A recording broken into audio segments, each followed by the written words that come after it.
அனைவருக்கும் வணக்கம். தெய்வீக பலன்கள் சேனல் சார்பாக தங்களை அன்புடன் வரவேற்கிறோம். இன்று நம் காணொலியில் காண விரும்புவது ஜல்லிக்கட்டு கோவில் சிறப்புகளை பற்றி இந்த காணொலியில் பார்க்கலாம். வாருங்கள் காணொலிக்கு செல்லலாம். மறக்காமல் ஒரு சப்ஸ்கிரைப் செய்யவும். ஜல்லிக்கட்டு போட்டி தமிழர்களின் பண்பாடாகவும் உரிமையாகவும் பார்க்கப்படுகிறது. பொருளாதார ரீதியாக நாட்டு மாடுகளின் பாதுகாப்பும் விவசாயிகளின் வாழ்வாதாரமும் இது விளங்குகிறது. 4000 ஆண்டுகளுக்கு முந்தைய சிந்து சமவெளி நாகரிகத்தலும் ஏறு தழுவுதலும் பற்றிய குறிப்புகள் காணப்படுகின்றன. மேலும் ஜாதி மதம் கடந்து அனைத்து தமிழர்களையும் இணைப்பதற்காக கூற்றும் இதில் காணப்படுகிறது.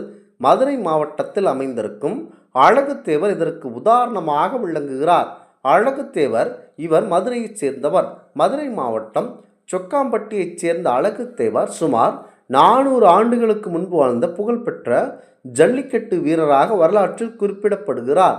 அந்த காலத்தில் எவ்வளவு வேகமான பலசாலியாக காளைகளாக இருந்தாலும் அவற்றை அடக்கி வெற்றி பெறும் அபாரத்திறன் கொண்டவராக அழகுத்தேவர் விளங்கியிருப்பதாக மதுரை மக்கள் கூறுகின்றனர். ஜல்லிக்கட்டு என்பது வெறும் விளையாட்டு அல்ல, வீரமும் மரபும் மரியாதையும் கலந்த தமிழர் பண்பாட்டின் அடையாளமாகும். அந்த பண்பாட்டை உயிரோடு வாழ்ந்த ஒருவராக அழகுத்தேவர் கருதுகிறார்.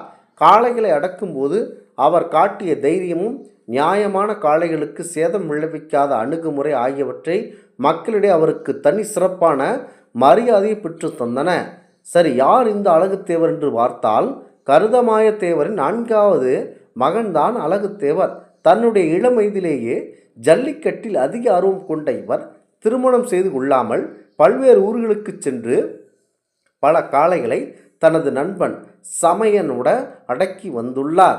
முக்கியமாக சமயன் பட்டியல் என வகுப்பை சார்ந்தவர். ஜாதி கடந்த நட்பை கொண்டிருந்தார்.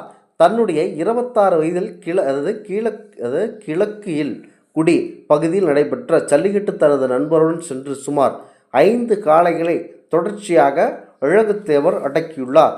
அப்பொழுது இதனை தொடர்ச்சியாக பார்த்த எதிரிகள் 6வது மாட்டை இறக்க அது அழகுத்தேவரின் வயிற்றை குத்தி கிழித்தது. பின்பு தனது நண்பர் தூக்கி சென்று ஊரில் வைத்தியம் பார்க்க அந்த வைத்தியம் ஓரளவு அழகுத்தேவரை குணமடைய செய்தது. இருந்தாலும் முழுமையாக குணமடையாத காரணத்தினால் எதிரிகள் யாரோ போர் ஊருக்குள் நுழைந்த நாங்கள் குணமடைய சென்றோம் என்று சொல்லி கடைசியில் அழகுத்தேவர் மரணம் நிகழ்ந்தது. அதாவது முழுமையாக குணம் அடையாத காரணத்தினால் எதிரிகள் யாரோ போல் ஊருக்குள் நுழைந்த நாங்கள் குணமடைய செய்கிறோம் என்று சொல்லி கடைசியில் அழகுத்தேவர் மரணம் நிகழ்ந்தது. அழகுத்தேவர் மறைந்த பின்னரும் அவரது வீரமும் புகழும் மக்களின் நினைவில் நிலைந்திருந்தாலும் அவர் இறக்கும் பொழுது தனக்கு கோவில் கட்ட வேண்டும் என்று சொல்லிவிட்டு இருந்த காரணத்தினாலும் அவரை தெய்வமாக போற்றி சுரிக்காம்பட்டியில் கோவில் அமைத்து வழிபடத் தொடங்கினர்.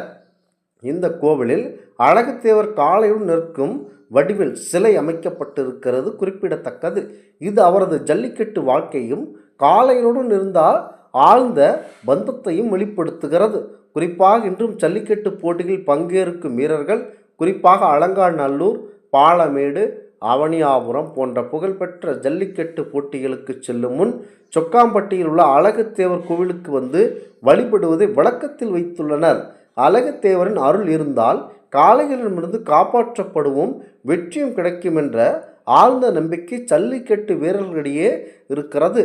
பொங்கல் திருநாளை முன்னிட்டு ஜல்லிக்கட்டு வந்துவிட்டால் இந்த காலங்களில் தொடங்கும். இந்த கோவில்களில் சிறப்பு பூஜைகள் மற்றும் வழிபாடுகள் நடைபெறுகின்றன. கிராம மக்கள் மட்டுமல்ல, வெளியூரிலிருந்தும் ஏராளமான ஜல்லிக்கட்டு ஆர்வலர்கள் இங்கு வந்து வழிபடுகின்றனர். இவ்வாறு 400 ஆண்டுகளுக்கு முன் வாழ்ந்த ஒரு ஜல்லிக்கட்டு வீரர் இன்று வரை மக்களின் நம்பிக்கையாகவும் தமிழக வீரன் மரபின் சின்னமாகவும் திகழ்ந்து வருவது சொக்காம்பட்டி அழகுத்தேவரின் வரலாற்றை சிறப்பாகும். சங்ககால ஜல்லிக்கட்டு மரபும் சமகால ஜாதி கடந்த நட்பு பண்பாடும் தலைமுறைகள் கடந்து தொடர்வதற்கான ஒரு உயிருள்ள எடுத்துக்காட்டாக இந்த கோவில் விளங்குவது மாபெரும் வியப்புக்குரியதாகவே இன்றளவும் பேசப்பட்டு வருகிறது. முக்கியமாக அழகுத்தேவரின் வீரம் மகிழ்ச்சி அனைத்திலும் தொடர்புடையது இந்த ஜல்லிக்கட்டாகும். குறிப்பாக ஜல்லிக்கட்டு கோவில், அதாவது ஜல்லிக்கட்டு என்பது தமிழகத்தின் பாரம்பரிய வீர விளையாட்டு. இதற்கு தனி ஜல்லிக்கட்டு கோவில் என்று எதுவும் இல்லை என்றாலும் அழகுத்தேவரின் கோவில் மதுரையில் அமைந்திருப்பது மாபெரும் சிறப்பு. அவனியாபுரம், பாலமேடு, அலங்காநல்லூர் போன்ற இடங்களில் உள்ள கோவில்கள் முக்கியமாக பத்ரகாளி அம்மன் கோவில் மற்றும் பொது இடங்களில் பொங்கல் திருநாளின் போது ஜல்லிக்கட்டு நடத்தப்படுகிறது.